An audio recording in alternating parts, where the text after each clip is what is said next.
All right, hey everyone. So this is the lab midterm review for Chem 1151 lab. So we're going to go over. I put up a study guide on Cougar View. We're going to kind of quickly run through that, and then some stuff on Chem 21, and then maybe look at a couple practice problems just so you're familiar with how the questions are going to be asked and where to find them, so on and so forth. So, a little bit of safety stuff. I just watch over that video again, or maybe go over your uh, safety worksheet where I asked all those questions about safety in the lab and pretty much just common knowledge. Uh, the numbering is a little off on this, but anyway, the safety stuff is definitely a need to know. Um, might be something about glassware in there. Uh, but I think if you're familiar with all those questions that I asked there, you should be fine. Okay.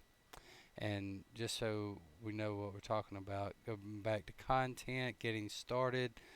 That was this worksheet here, the ACS worksheet. Okay. Correct way to smell a chemical, correct way to pipette, correct kind of glassware, where the uh, showers and everything are. So yeah, I don't think there'll be much from this, but it would be you do need to know it, and there may be like a easier question that you can get just by remembering some of these safety tips. All right, so going back to midterm review, this is also where this video will be located under midterm review, midterm study guide. If you want any individual videos for a certain lab, go back to that specific lab and look in there. Also, another good resource is going to be Chem 21. When you click on the lab, let's work lab 2. Okay, try that again. Instructor, submit.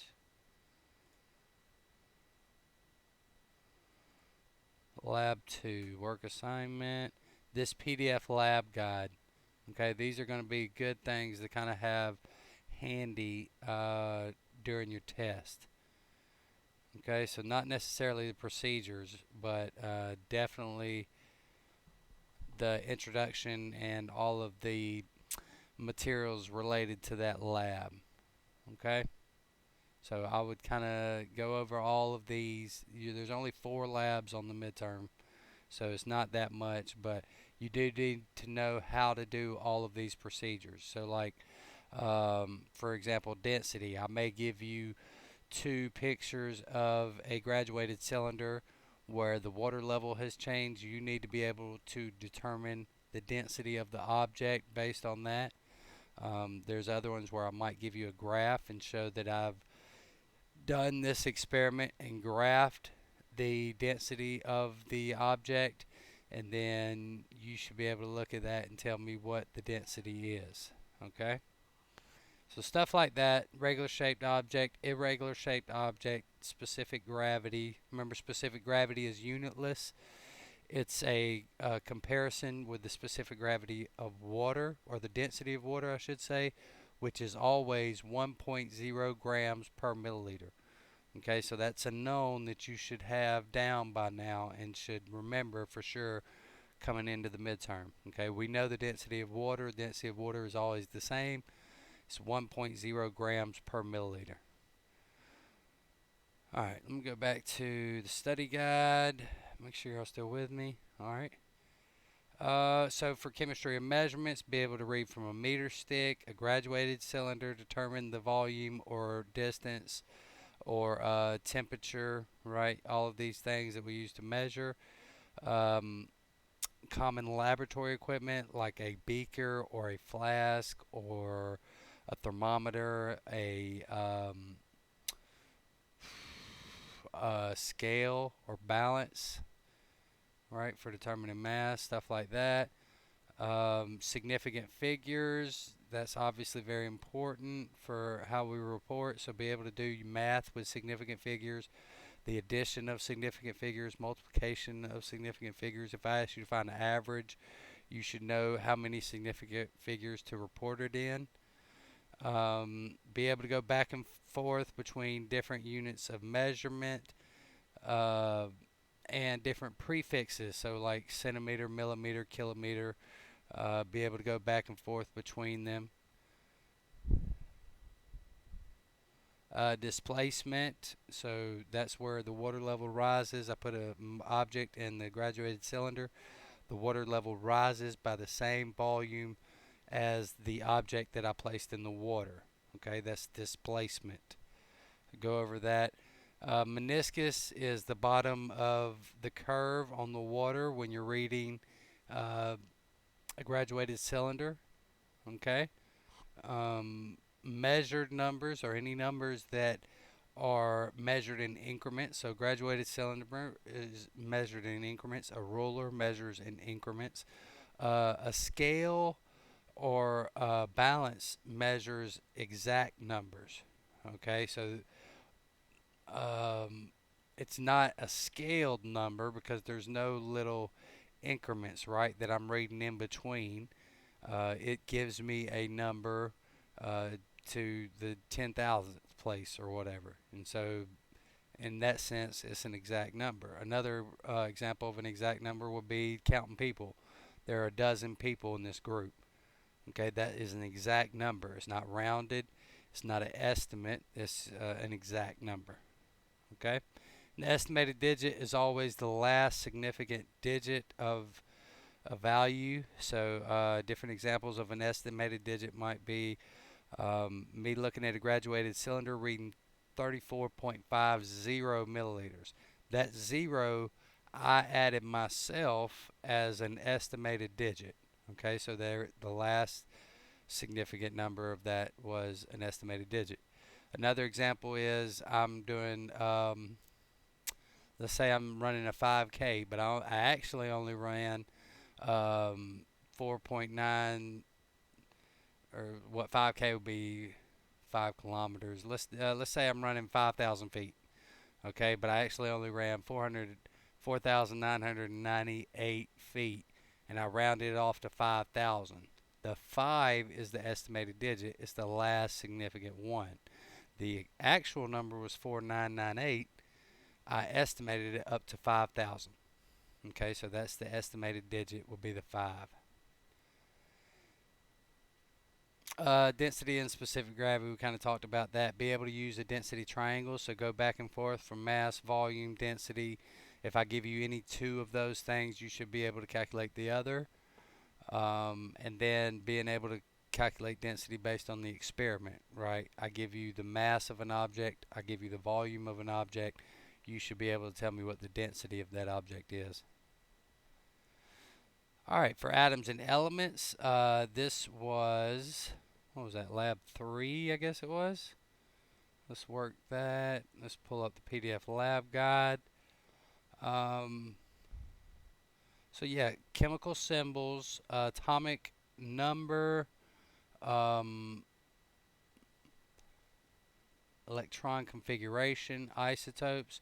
So what I would take away from this is that you need to be able to uh, identify elements using the periodic table, be able to identify atomic number, atomic mass, be able to note the number of protons, neutrons, electrons of a ion or a neutral atom.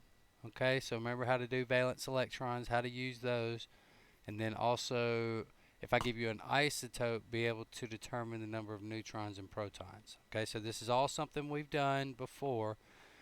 Go back and look over your lab and the materials from Cougar View in your lab, or perhaps lecture if you still have your notes from those, to make sure you're there. Make sure you're prepared for that when you get to the midterm exam. All right, and then next, electron configuration, periodic properties. So this has a lot to do with Lewis dot structures, valence electron, the flame test, um, I probably won't ask much about that flame test because I think a lot of y'all got confused watching another video, and then but it is important to know why different elements produce different colors of light in a flame. So remember that has to do with the electron energy level that it's on, um, and different energies produce different colors.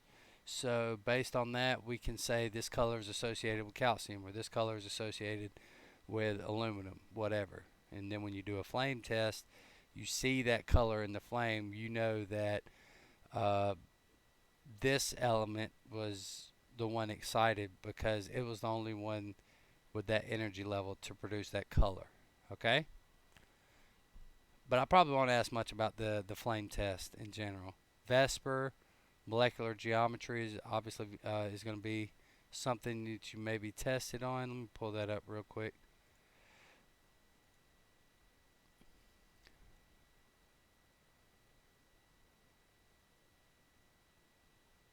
Okay.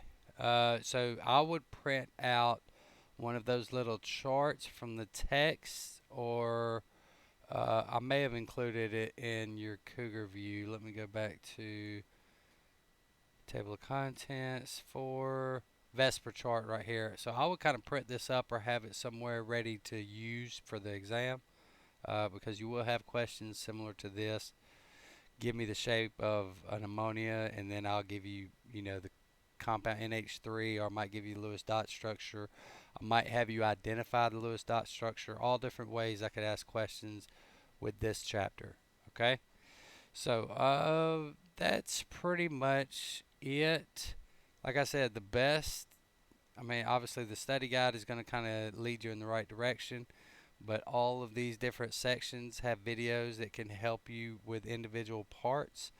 So if you're not sure about one part, you can go back and watch or read one of these videos from an earlier section, and should help you get through there. You can email me, obviously. So the way I'm going to post another video on the midterm, just about the logistics of it and whatnot. So if you have any questions about that, wait till that video is posted. I'm going to do that here shortly. Um, let me show you real quickly a couple of examples. Let me go to older lab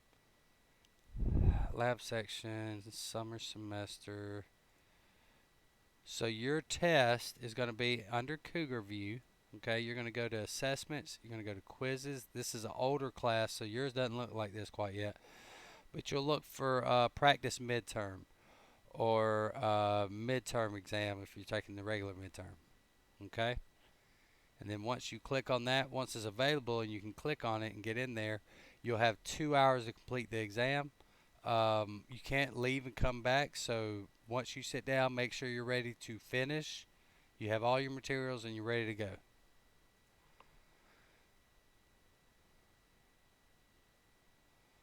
Let's not do that one.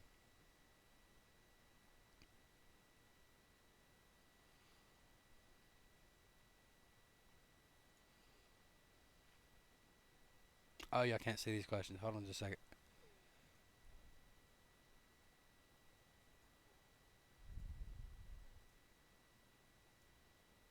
Let me fix this so you can see it. And so when you go through, it'll kind of pop up like this. You'll have individual questions. The element found in period 2, group 8A.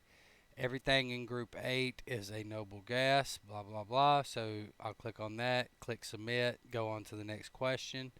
For the lab exam, you'll have others that are kind of like this. Let me see. Name the laboratory. Okay, this is a good one because I know I'm not going to use this one. Name this piece of laboratory equipment. So, uh, one of them is a spot plate. This on the left is a spot plate. The one on the right is a beaker. I'm not using this question, obviously, so that's why it's got two pictures up here. It was a mistake. But it would be something like this. Name the laboratory equipment below. Others might show you a table where I will list the volume, uh, before an object was placed in the water, volume after it was placed in the water, the mass of the object. Now you tell me the density. Okay, others might be a meter stick. You tell me the length of the line on the meter stick. So, not that one.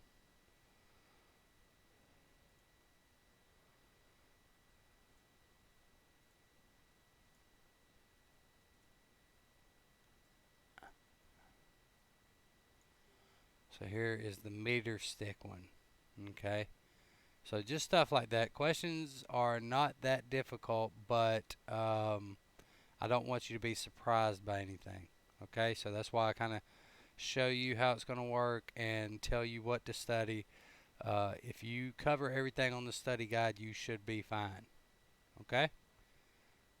So let me just make sure I've covered everything. Like I said, I'll post another video going over the specifics about the midterm. This is more or less just um, a study guide, a review session, essentially. So if you have any extra questions, you can email me and we can go over certain problems that are giving you difficulties or whatever. So I'm here. Y'all can email me. The practice exam is going to be opened up early in the week, and then the actual exam will be open, like say Friday, October